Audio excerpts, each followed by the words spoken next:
செம்பனூர் அரசு மருத்துவமனையில் மருத்துவர்களே வந்து அவங்க தங்க விடுதியில் வந்து மது பார்த்தேன் செய்தியில். இந்த மாதிரி மருத்துவர்களிடையே வந்து மது அது ஒன்றும் பெரிய குற்றம் இல்லையா? அரசே விற்கிது, அப்புறம் என்ன அரசு மருத்துவமனையில் குடிக்கிறதுல என்ன இருக்கு? எல்லாம் குடிங்கன்னு தானே விற்கிது.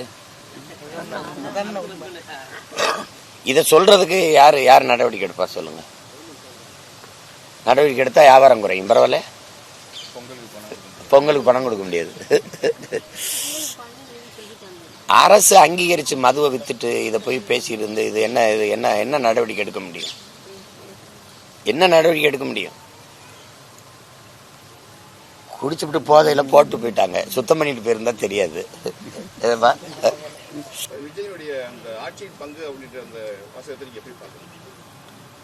அது தெரியல. அது ஆட்சியில பங்கு அப்படிங்கிறது அது அவர் தம்பி ஒரு கொள்கையா வச்சிருக்கிறாப்புல. இங்கேயும் நிறைய கட்சிகள் ஆட்சியில பங்குங்கிறது கோரிக்கையா வைக்கிறாங்க. அதனால அதை கொடுக்கலான்னு நினைக்கிறாங்க. இப்போ என்னன்னா, மத்தியில் வந்து ஆளுகிற கட்சியெல்லாம் ஆட்சியில் பங்கு கொடுக்கத்தானே செய்யுது. காங்கிரஸ் இருக்கும்போதோ பாரதிய ஜனதா இருக்கும்போது இப்போவே பாருங்க, நிறைய கட்சிகள் வந்து ஆட்சியில் பங்கு எடுத்திருக்குது, கூட்டணி ஆட்சி. அது மாதிரி முறையே இந்த மாநிலத்தில் கேட்குறாங்க. அது தவறு ஒன்றும் இல்லை.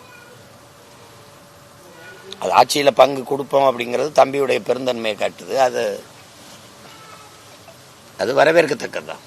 திமுக என்ன பண்ணிச்சு தெரியுமா? எங்கள் அண்ணன் பெரம்பலூரில் இருந்தாப்புல ராசா வெறும் பறையர் ரோட்டில் தான் வென்றார். அவர் எல்லாரும் போட்டு தானே வென்றாரு.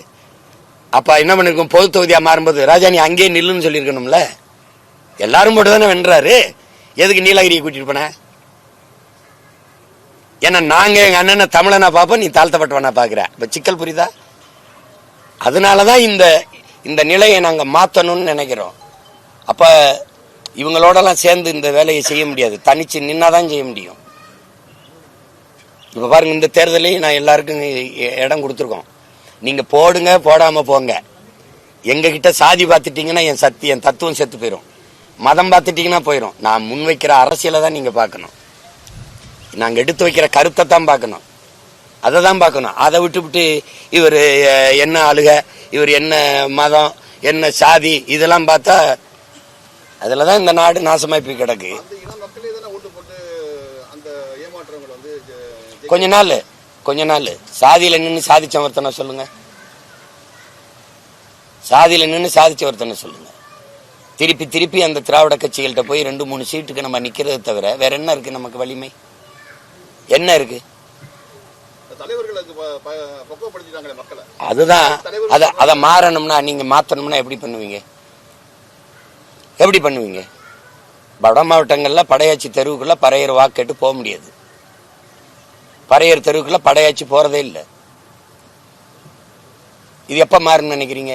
மாத்திரமா இல்லையா? எங்க கட்சியில எப்படி பறையருக்கு இடம், என் தங்கச்சிக்கு படையாச்சி மாவட்ட தலைவன் இவன் என்ன செய்யறான்? தங்கச்சி வாடான்னு தெருவில் கூட்டி போறானா இல்லையா? போறான் பாருங்க. இங்க படையாச்சிக்கு சீட்டு தேர்தலில் நிக்க பறையர் மாவட்ட தலைவரா இருக்கான். அண்ணே வானே தங்கச்சி வாடா அப்படின்னு தெருக்குள்ள கூட்டி போறான்.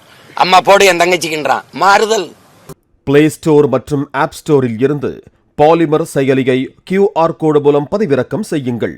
செய்திகளை உடனுக்குடன் பெறுங்கள்.